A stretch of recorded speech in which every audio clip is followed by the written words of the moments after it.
नमस्कार, आप देख रहे हैं सीमांचल की आवाज़। सीतामढ़ी में पिछले कुछ दिनों में चौंकाने वाला मामला सामने आया है, जहां जिले में HIV पॉजिटिव मरीजों की बढ़ती संख्या से स्वास्थ्य विभाग में हड़कंप मच गया है। सरकारी आंकड़े बेहद चौंकाने वाले हैं। गंभीर बात यह है कि सीतामढ़ी में HIV पॉजिटिव मरीजों की संख्या में बच्चे की संख्या भी कम नहीं है, जो अपने माता पिता की वजह से पॉजिटिव पाए गए हैं। सरकारी आंकड़ों के मुताबिक सीतामढ़ी जिले में अब तक 7400 मरीज HIV के पाए जा चुके हैं। वहीं जबकि संक्रमित बच्चों की संख्या की बात करें तो 400 पार कर चुकी है, जिसको लेकर सीतामढ़ी के मेडिकल ऑफिसर डॉक्टर हसीन अख्तर ने क्या कुछ कहा है, आइए सुनते हैं। छोटक इसलिए है कि हमारे यहाँ माइग्रेंट पीपल बहुत ज़्यादा हैं, जो दिल्ली बॉम्बे बाहर कमाते हैं और असल में सही समय से वो वापस आकर के दवा नहीं ले पाते हैं, जिसकी वजह से वायरल सप्रेस हो जाता है, उनका ये रेशियो इसलिए ख़राब हो रहा है। दूसरा ये दिक्कत है कि सब लोग बाहर रहते हैं और बाहर रहने के बाद वापस आना बहुत मुश्किल काम है। तीसरा जो विस्फोटक जो सबसे बड़ा, और ये हम आपके माध्यम से अपने PL-HIV पेशेंट को ये कहना चाहते हैं कि जितने हमारे पॉजिटिव पेशेंट हैं वो निगेटिव से शादी नहीं करते। सबसे बड़ा दिक्कत क्या है कि जो पॉजिटिव है, अब मेल निगेटिव फीमेल से कर लिया, जो फीमेल है वो निगेटिव मेल से कर ली, तो वायरस ट्रांसफ़र हो गया, उसके बाद फिर वो रेशियो बढ़ जाता है। सर आंकड़े क्या कह रहे हैं अभी? आंकड़े लगभग 7400 समथिंग हमारे यहाँ पेशेंट हैं। और सर उसमें सुने बच्चे भी काफ़ी तादाद। हाँ, बच्चे भी 400। मजबूरी है क्योंकि वो वायरस जब फीमेल से अपने पता नहीं होता है और पेशेंट डिलीवरी कंसिप्ट कर लेती है, और जब बाद में पता चला डिलीवरी ट्रीटमेंट पीरियड में आई HIV का टेस्ट हुआ तो पता चला कि पॉजिटिव है, तब तक संक्रमित बच्चों।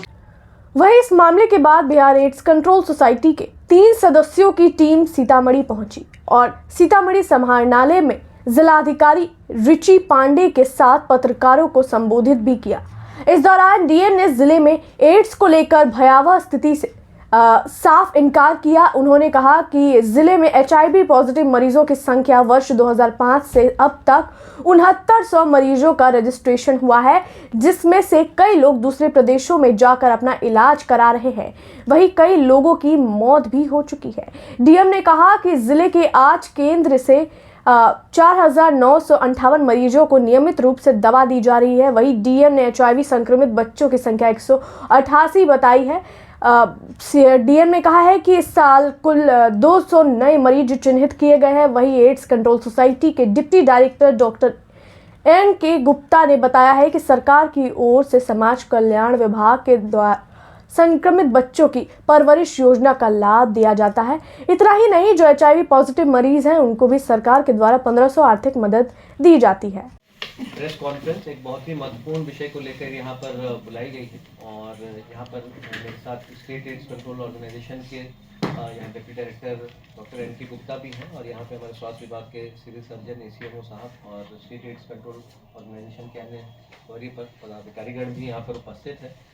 जैसा कि आप लोग जानते हैं कि विगत कुछ दिनों से जो प्रिंट एवं इलेक्ट्रॉनिक मीडिया पर, सोशल मीडिया पर कुछ भ्रामक न्यूज़ प्रसारित की गई कि यहाँ सीतामढ़ी जिला में एकाएक 7400 जो व्यक्ति हैं उनको वो HIV से संक्रमित हुए हैं और साथ ही साथ उसमें 400 स्कूल के बच्चे भी हैं। और तो न्यूज़ में इस प्रकार का प्रतिवेदित किया गया जैसे कि ये एकाएक मतलब कि एक सप्ताह में या एक दिन में इतने केस यहाँ पे परिलक्षित हुए हैं, और ऐसा मतलब ऐसा प्रतीत हुआ जो आप लोग के जो न्यूज़ पढ़ने वाले या न्यूज़ देखने वाले थे कि जैसे कि सीतामढ़ी जिले में विशेष रूप से अन्य जिलों के जो तुलना में या अन्य राज्यों की तुलना में ज़्यादा HIV एड्स का संक्रमण बढ़ रहा है। तो इस संबंध में हम लोग बिल्कुल स्पष्ट इसका तथ्यात्मक प्रतिवेदन आपको देना चाहते हैं, क्योंकि इस मामले की हम लोगों ने विस्तृत समीक्षा करी थी और हम लोगों ने जो अपने जिला के फेसबुक पेज और सोशल मीडिया के माध्यम से भी हम लोगों ने इसका विधिवत खंडन भी निकाला था। सबसे पहले तो हम आपको स्पष्ट कर देना चाहते हैं कि जो HIV संक्रमित जो ये रोगी हैं इनकी पहचान एक सतत प्रक्रिया है, ये लगातार की जाती है। और अभी हाल में हमारा वर्ल्ड एड्स डे भी था 1 दिसंबर को, तब भी हम लोगों ने इसकी समीक्षा की।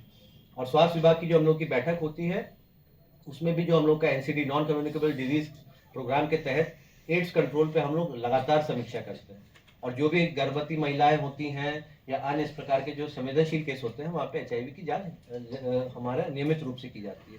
तो सबसे पहले तो मैं आपको बताना चाहता हूँ कि जो आंकड़ा 7400 का बताया जा रहा है। पहली बात तो ये गलत है, ये आंकड़ा 6900 है और ये भी उन संक्रमित रोगियों की पहचान है जो 2005 से की गई। तो 2005 वर्ष से लेके 20 साल, 2 दशक के ये अंतराल में ये आंकड़ा है 6900 का। उसमें भी कई व्यक्ति हैं जिनकी या तो मृत्यु हो गई आयु के साथ, या हो सकता है कोई गंभीर रोग से ग्रसित रहे हो, अन्य कारणों से मृत्यु हुई, और कुछ लोग यहाँ से जो बाहर चले गए रोजगार के लिए, अन्य किसी कार्य के लिए दूसरे जिलों में चले गए।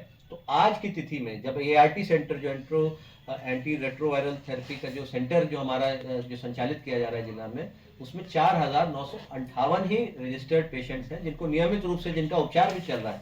और आज तक हम लोगों को ऐसी किसी भी मरीज से शिकायत नहीं आई कि उनको सही तरीके से दवा नहीं मिल रही है। और चूंकि ये बहुत ही संवेदनशील बीमारी है, तो बहुत बार हम लोग को जो मरीज होते हैं उनकी जो गोपनीयता भी बरकरार रखनी होती है। तो ये बहुत ही महत्वपूर्ण और संवेदनशील मुद्दा है। और इसमें भी जैसा कि अभी डॉक्टर गुप्ता ने बताया कि 4958 में भी हम लोग के 490 पेशेंट तो शिवहर जिला के। तो सीतामढ़ी जिले में अगर आप यहाँ की जनसंख्या देखेंगे, लगभग 43 लाख से ऊपर की यहाँ जनसंख्या है अभी अनुमानित। उस अनुपात में जो मरीजों की संख्या है, बिल्कुल ये एक हम लोग के लिए एक चुनौती का विषय है, और इसको कैसे और बेहतर उपचार मिले और इसका और आगे कैसे रोकथाम हो। लेकिन कहीं से भी ऐसा प्रतिनिधित्व करना कि हमारे अन्य जिलों की तुलना में या अन्य राज्यों की तुलना में केसेस की संख्या ज्यादा है, ये बिल्कुल सरासर गलत है। और बहरहाल एक और मेडिकल ऑफिसर का बयान चौंकाने वाला है। वहीं दूसरी ओर सीतामढ़ी के डीएम ने एड्स को लेकर किसी भी तरह की भयावह स्थिति से साफ तौर पर इनकार कर दिया है। अब सवाल यह है कि आखिर मेडिकल ऑफिसर ने इस आंकड़े को गलत तरह से पेश क्यों किया है। हालांकि ये जांच का विषय है। अब देखना है कि डीएम साहब के इस बयान के बाद सीतामढ़ी के लोगों की चिंता कितनी कम हो पाती है। देखते हैं इस मामले में आगे और क्या कुछ अपडेट आता है। तब तक के लिए आप देखते रहिए सीमांचल की आवाज़।